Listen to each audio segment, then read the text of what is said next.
Assalamualaikum warahmatullahi wabarakatuh. Para pembelajar sekalian, apa kabarnya? Ya, jumpa lagi dengan channel Sosio Bakti. Dalam hal ini, kita bertemu pada materi lanjutan dari permasalahan sosial dan kecenderungan eksklusi di masyarakat. Kita sudah sampai ke materi permasalahan sosial di ranah publik ketiga ya. Nah, KD-nya atau kompetensi dasarnya masih di dalam pengetahuan 32, yaitu menganalisis permasalahan sosial dalam kaitannya dengan pengelompokan sosial dan kecenderungan eksklusi sosial di masyarakat dari sudut pandang dan pendekatan sosiologis. Keterampilannya 42 ya, memberikan respon dalam mengatasi permasalahan sosial yang terjadi di masyarakat dengan cara memahami kaitan pengelompokan sosial dengan kecenderungan eksklusi dan timbulnya permasalahan sosial. Nah, untuk mencapai ini semuanya, tujuan pembelajaran yang diharapkan untuk kalian semuanya adalah melalui model pembelajaran discovery learning, pengamatan, dan metode penugasan. Nah, diharapkan kalian semuanya dapat menganalisis terjadinya permasalahan sosial sebagai akibat kecenderungan individu dan dilema partikularisme kelompok, serta terjadinya polarisasi power, menggunakan pemahaman permasalahan sosial dan kecenderungan eksklusi sosial dengan penuh tanggung jawab, rasa ingin tahu, mandiri, dan disiplin. Para pembelajar sekalian, dalam pertemuan yang pertama kita sudah membahas tentang konsep ya, apa itu yang dimaksud dengan permasalahan sosial, kemudian bagaimana terjadinya polarisasi ya, power ya. Kemudian di pertemuan yang kedua kita sudah bahas tentang munculnya permasalahan sosial ya yang ada di ranah publik, yaitu apa saja? Masih ingat? Kita sudah bahas tentang kemiskinan. Kemudian kemarin juga kita ada permasalahan sosial tentang kriminalitas. Nah, pada pertemuan yang ketiga ini kita lanjut lagi. Ternyata banyak sekali permasalahan-permasalahan sosial yang harus kita pahami untuk bagaimana nantinya diharapkan kalian bisa bertanggung jawab untuk mencarikan solusinya, untuk menghindari dari berbagai permasalahan yang ada di masyarakat ini ya, mengatasi masalah-masalah yang ada. Apa saja yang sekarang ini adalah tentang masalah pendidikan, kemudian masalah kesenjangan sosial, dan akhirnya adalah yang ketiga adalah tentang ketidakadilan sosial. Nah, para pembelajar semua, jikalau video ini dianggap bermanfaat, diharapkan semuanya bisa ya memberikan dukungan pada channel Sosio Bakti dengan memberikan like, dan yang belum subscribe silakan subscribe ya, juga share. Oke, terima kasih atas dukungannya. Kita akan lanjut kepada materi berikut, dimulai dengan pemutaran video tentang masalah pendidikan yang berkaitan dengan pandemi COVID. Silakan saksikan.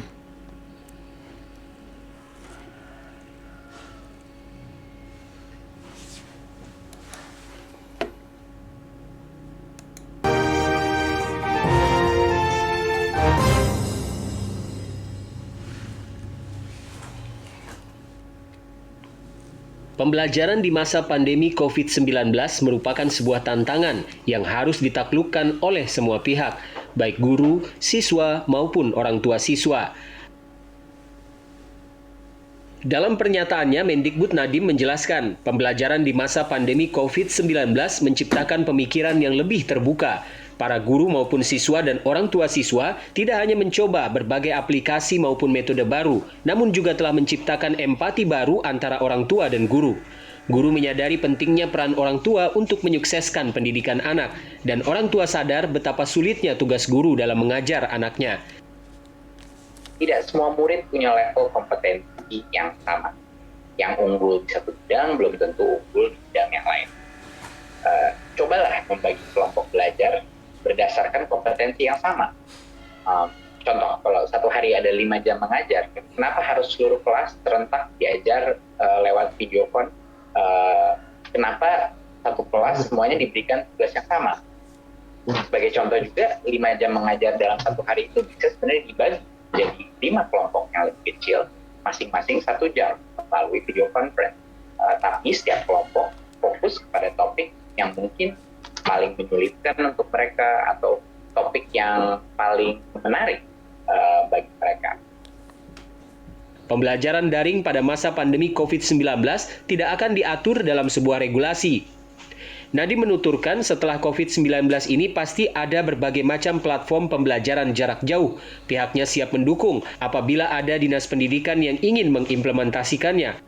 Kita melakukan, untuk yang belum ada, kita sedang melakukan eksperimen dengan TVRI, pembelajaran lewat TV bagi yang tidak punya koneksi atau daerah tertinggal, dan itu walaupun kita masih terus perbaiki, resepsi masyarakat saya rasa cukup positif gitu. Tapi kita akan terus perbaiki konten dan materinya.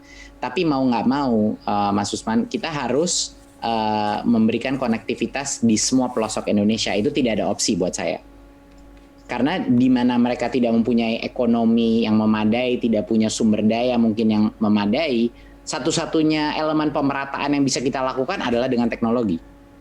Gitu. Jadinya mau nggak mau kita nggak punya pilihan. Kita harus memprioritaskan konektivitas internet bagi seluruh sekolah kita di Indonesia. Dan itu membutuhkan gotong royong bahu-membahu, bukan Kementerian Pendidikan dan Kebudayaan saja, tapi berbagai macam kementerian lainnya. Baik keuangan, PUPR, Menkominfo, dan lain-lain untuk bisa memastikan konektivitas ini merata di seluruh Indonesia. Tim Liputan Televisi Edukasi. Oke, para pembelajar sekalian, itu adalah video kita berkaitan dengan masalah pendidikan di masa pandemi COVID-19 ini. Kita akan lanjut ke presentasi berikut.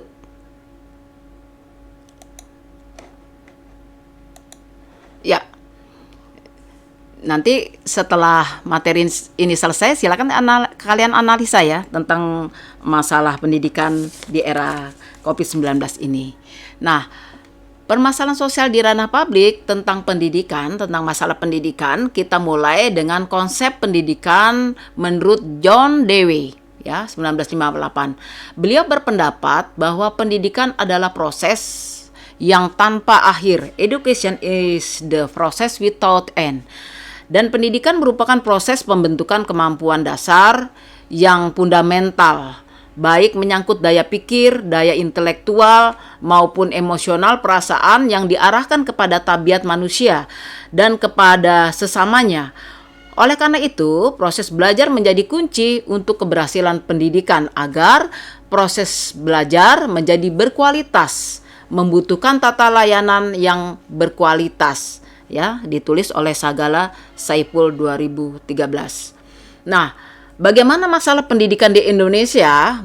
Ini terlihat ketika PISA sebagai lembaga survei Program for International Student Assessment menilai bahwa ada penurunan ya dalam program penilaian pelajar internasional tentang mutu pendidikan di Indonesia pada tahun 2018. Nah, skor rata-rata dari pendidikan di Indonesia menurun di tiga bidang kompetensi dengan penurunan yang paling besar yaitu di bidang literasi atau membaca.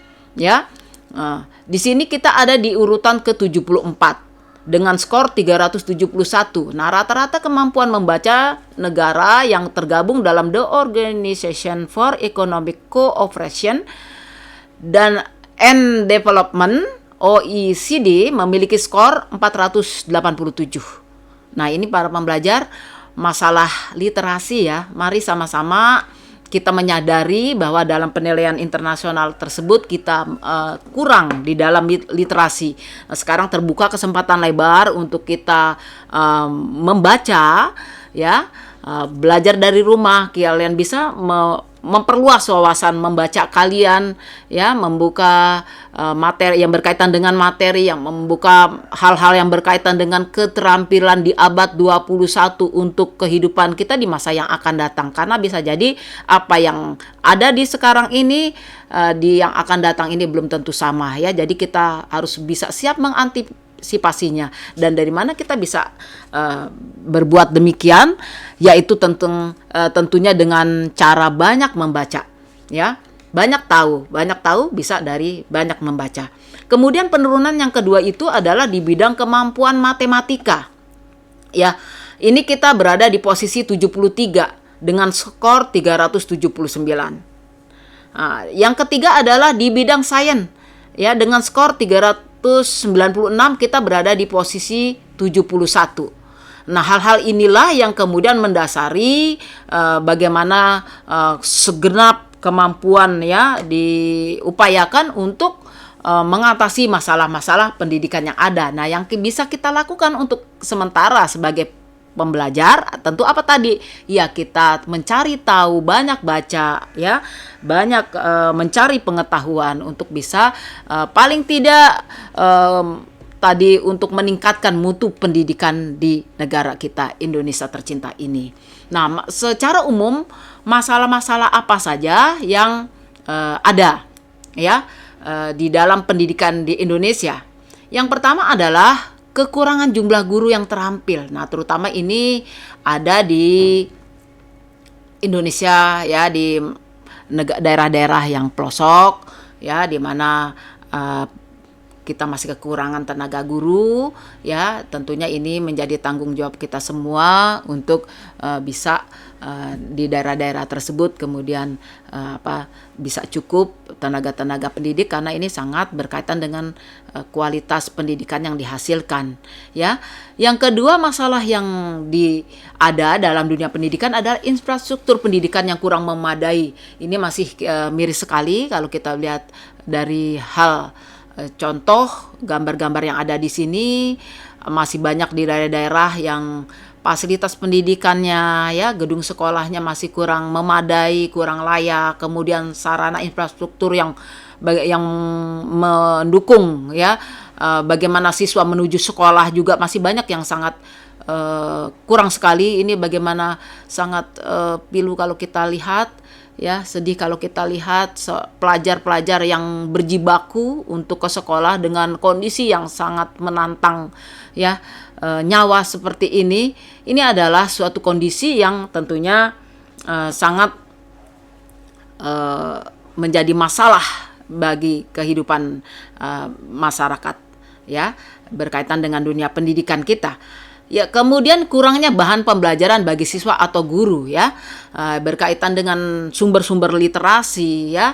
Nah, kalau sekarang tentunya kemudahan-kemudahan dengan e-book ya, misalnya itu juga tentunya mendukung kita untuk bisa menjadi seorang literat ya, banyak tahu, banyak membaca, begitu ya.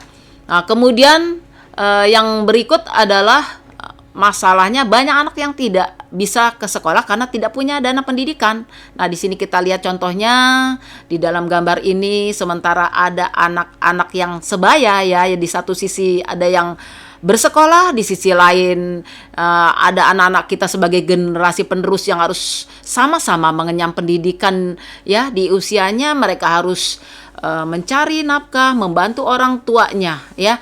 Ini adalah suatu kondisi masalah dalam dunia pendidikan yang berkaitan dengan banyak anak yang tidak bersekolah, yang mungkin karena faktor biaya ya, mereka misalnya sekolah gratis tetapi kehidupan ekonomi keluarganya kurang, orang tua tidak paham tentang bagaimana masa depan mereka harus membantu orang tuanya dalam pemenuhan ekonomi keluarga. Nah, para pembelajar sekalian, itulah masalah-masalah secara umum yang ada di dalam dunia pendidikan masalah pendidikan di Indonesia.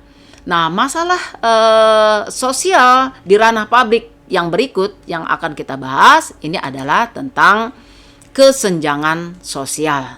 Ya, apa kesenjangan sosial itu? Menurut KBBI, Kamus Besar Bahasa Indonesia, kesenjangan sosial merupakan beberapa ketidakseimbangan. Ada perbedaan, ada jurang pemisah yang terjadi dalam kehidupan masyarakat.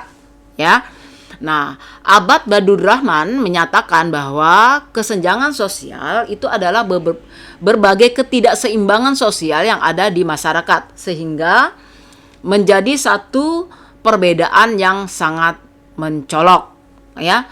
Jadi jurang pemisah itu bisa berkaitan dengan materi, juga nanti berkaitan kesenjangan ini akan sangat berkaitan dengan apa yang didapat dari kelompok-kelompok masyarakat tersebut, ya. Nah, di sini kita lihat satu hal yang sangat beda sekali, perbedaannya mencolok antara orang yang memiliki kemampuan materi, ya, kehidupan yang mewah di satu sisi, bagaimana gambar ini, contoh dalam gambar ini orang harus mengais rezeki dengan kehidupan yang sangat sulit, berjuang di antara tumpukan sampah, ya, mengais hidup dari sisa-sisa sampah. Kemudian di sini ada pengemis yang harus menghidupi bayinya, entah ini bayinya sendiri atau bukan, kita tidak tahu. Di sini mereka harus mencari hidup dengan cara meminta-minta. Kemudian kita lihat gambar ini juga sebuah contoh di mana seorang anak dari keluarga yang kurang mampu hanya bisa memandang kemewahan dari jauh.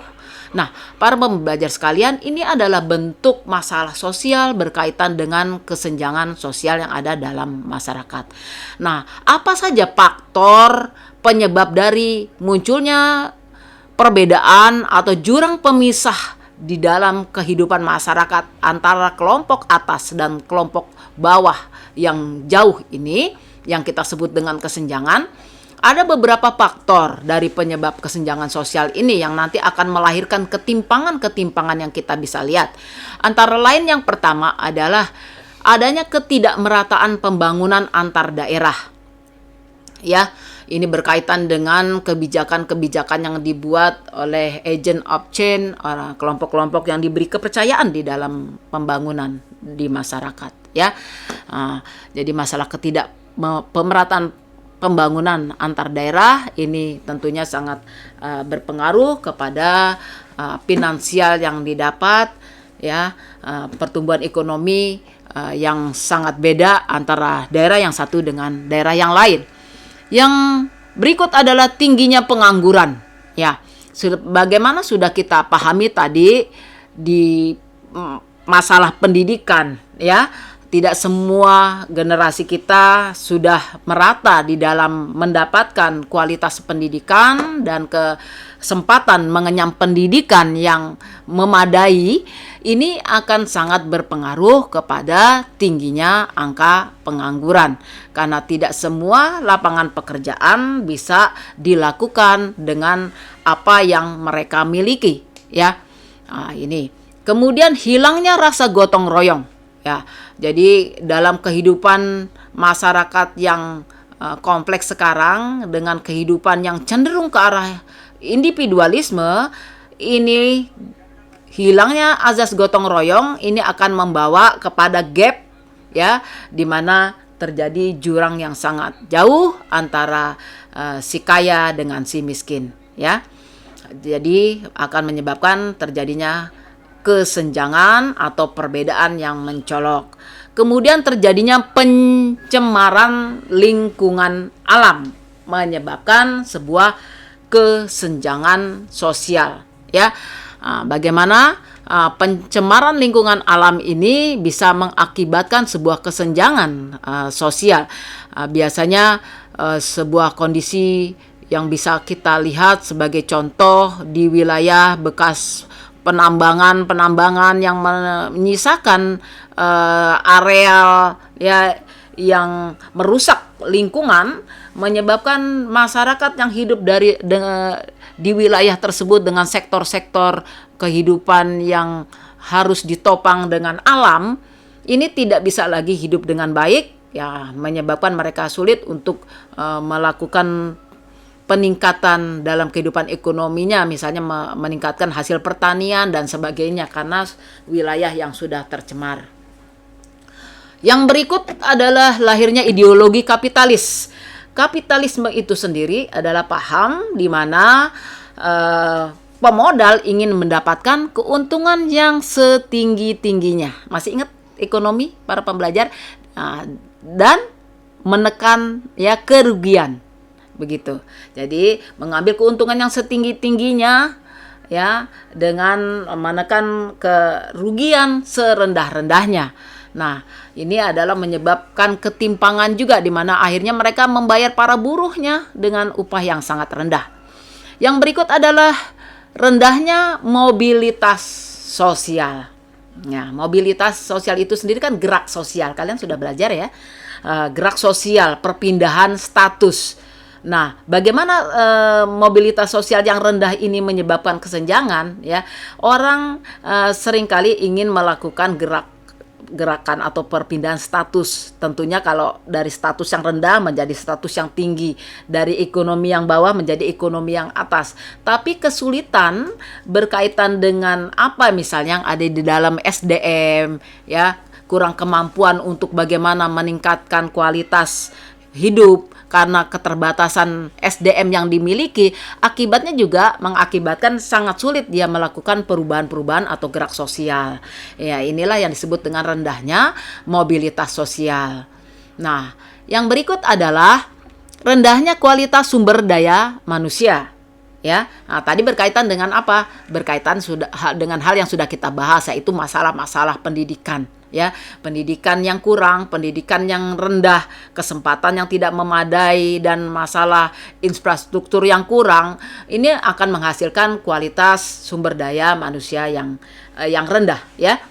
Dan yang kemudian faktor kesenjangan yang lain ini adalah disebabkan oleh kuatnya seperangkat nilai pada kelas yang berkuasa yang menekankan penumpukan harta kekayaan. Ini sangat berkaitan dengan tadi ini paham ideologi kapitalis ya, kaum pemodal yang hanya ingin mencari keuntungan yang sebesar-besarnya tanpa memperhatikan kaum buruh yang seharusnya diperlakukan sebagai mitra kerja mereka ya.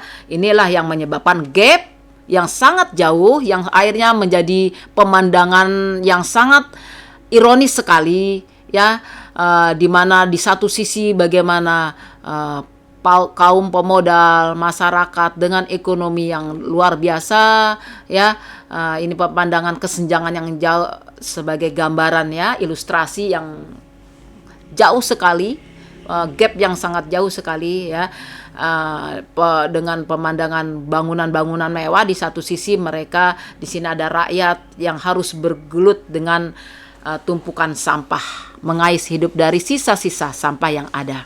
Nah, itulah hal-hal yang berkaitan dengan kesenjangan sosial. Berikutnya, kita akan membahas tentang masalah sosial yang berikut yang berkaitan dengan ketidakadilan sosial. Ya, ketidakadilan sosial. Apa yang dimaksud dengan keadilan sosial itu sendiri biasanya, para pembelajar? Oh iya. Jadi keadilan sosial itu adalah diartikan sebagai menempatkan ya sesuatu sesuai pada tempatnya. Nah, di Indonesia kita bersyukur memiliki sila kelima ya, bahwa keadilan sosial itu menjadi sebuah cita-cita dari bangsa Indonesia yang tertuang pada sila kelima, keadilan sosial bagi seluruh rakyat Indonesia. Nah, bagaimana kita kemudian keadilan ini menjadi sebuah masalah dan menimbulkan ketidakadilan? Ini adalah karena kita gagal memahami keadilan sebagai sebuah cita-cita yang sudah ada di dalam masyarakat Indonesia, yang akhirnya semua sudah tertuang di pasal-pasal UUD 1945 ya. Kalau kalian belajar PPKN dalam UUD 45 di pasal 27 ini ada Undang 45 ini, UUD 45 ini, pasal-pasalnya ini sangat berkaitan dengan masalah keadilan, yaitu yang sekarang menjadi permasalahan yang banyak sekali disoroti adalah kesamaan kedudukan di mata hukum. Jangan sampai keadilan itu seperti ibarat pisau ya, tajam ke bawah dan tumpul ke atas ya, sebagai ilustrasi yang kita bisa lihat kondisi-kondisi yang ada di dalam masyarakat. Ini hal-hal yang menjadi masalah yang banyak disoroti dalam kehidupan dunia hukum di Indonesia. Kalian sebagai jurusan sosial tentu banyak yang berminat di dunia hukum. Ingatlah, ini menjadi sebuah masalah di dalam dunia hukum di kita ilustrasi ini karikatur yang menyindir tentang masalah dunia hukum yang ada, ya, bagaimana perkara bisa diperjualbelikan dan sebagainya. Ya, di sini adalah karikatur bagaimana si miskin mencari makan, sedangkan orang kaya mengambil dari apa yang dihasilkan oleh orang-orang tidak berpunya atau orang miskin ini, ya. Nah, ini dia. Kemudian apalagi di UUD 45 yang sudah ada menjadi cita-cita bangsa kita tentang keadilan, itu di pasal 31 tentang pendidikan. Jadi pendidikan ini menjadi hak dari warga negara semuanya untuk sama rata di dalam mendapatkan pendidikan, ya. Kemudian masalah ekonomi, ya, perekonomian di pasal 33. Semua yang menyangkut hajat hidup orang banyak dikuasai oleh negara, ya. Jadi cabang-cabang produksi yang penting bagi negara yang menguasai hajat hidup orang banyak dikuasai oleh negara. Bumi dan air, kekayaan alam yang terkandung di dalamnya dikuasai oleh negara dan dipergunakan. Nah, ini, ya, ajas keadilannya dipergunakan sebesar-besarnya untuk kemakmuran rakyat, ya. Nah, ini adalah hal-hal yang menjadi cita-cita dan merupakan sesuatu yang kalau ini diingat, ini tidak dilupakan, sesungguhnya kita bisa menghindari dari ketidakadilan sosial yang ada dalam masyarakat. Kemudian apalagi? Pasal 34, fakir miskin, ya, kalau terjadi kondisi kemiskinan, fakir miskin dipelihara oleh negara, ya. Ini ada di dalam UUD 45 dan inilah sesuatu yang barangkali terlupa di dalam kehidupan bermasyarakat sehingga permasalahan sosial di ranah publik yang kita temui ada bentuk yaitu ketidakadilan sosial. Apa indikatornya juga ada di dalam contoh-contoh yang bisa kita lihat dalam kehidupan masyarakat. Misalnya orang mencuri, kasus di dalam mencuri semangka dituntut dengan tuntutan 2 bulan 10 hari. Ya, sangat ironis dengan bagaimana penanganan kasus korupsi, ya, yang kita melihat misalnya dengan kasus yang sedang ditangani di masyarakat sekarang ini. Lalu ada keputusan orang menjual petasan, sedangkan yang ini ibu ini, ya, menjual petasan, sedangkan ibu ini tidak tahu bahwa itu karena ketidaktahuannya dia harus menjual petasan, harus dihukum dengan tuntutan 5 bulan, ya. Padahal dia menjual dari dulu karena ketidaktahuan hukumnya. Nah, ini adalah bentuk-bentuk ketidakadilan yang dianggap sebagai satu masalah di bidang ketidakadilan, ya. Ini ibu ini dihukum 5 tahun karena mencuri 7 batang kayu jati berukuran 15 cm, ya. Nah, ini. Kemudian kasus yang dianggap melukai keadilan adalah kasus dari orang yang menyiram air keras, ya, ke mata tokoh Novel Baswedan yang hanya dihukum dengan hukuman yang ringan. Ini adalah kasus berkaitan dengan ketidakadilan. Nah, para pembelajar sekalian, itu adalah masalah-masalah yang bisa kita kemukakan dalam pertemuan ketiga kita tentang masalah-masalah di sosial di ranah publik.